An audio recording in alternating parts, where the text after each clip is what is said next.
શિયાળામાં તમે અઠવાડિયામાં એક વખત તો જરૂરથી બનાવશો, તે મારી પૂરી ગેરંટી છે. આજે હું ગામડાની સ્ટાઇલથી ચીલની ભાજી બનાવવાની છું.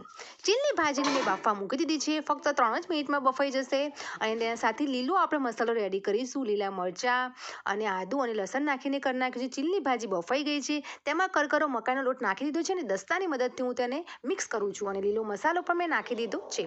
અહીં મેં છાશને ગરમ કરવા મૂકી દીધી છે અને જે ચીલની ભાજીનો મસાલો રેડી કર્યો હતો તે હું છાશની અંદર નાખી દઈશ અને બરાબર લગાતાર હલાવતા રહીશું. અને અંદર હળદર અને લાલ મરચું પાવડર મેં નાખ્યું છે. સ્વાદ અનુસાર મીઠું તમે નાખી શકો છો. રબડીની જેમ ચીલની ભાજી રેડી કરવાની છે. વઘાર માટે રાઈ, તેલ અને લીલું મરચું અને સૂકું મરચું પણ નાખીને મેં વઘાર કરી દીધો છે. તો રેડી થઈ ગઈ છે. હવે ચીલની ભાજી સાથે મકાઈના રોટલા સાથે હું સર્વ કરીશ અને ફટાફટ હું રેડી તૈયાર થઈ ગઈ છું. ઘી સાથે ચીલની ભાજી ખાવા તૈયાર. તમે જરૂરથી બનાવજો. Bye bye. આ જ વિડીયોમાં પૂરી રેસીપીની લિંક છે.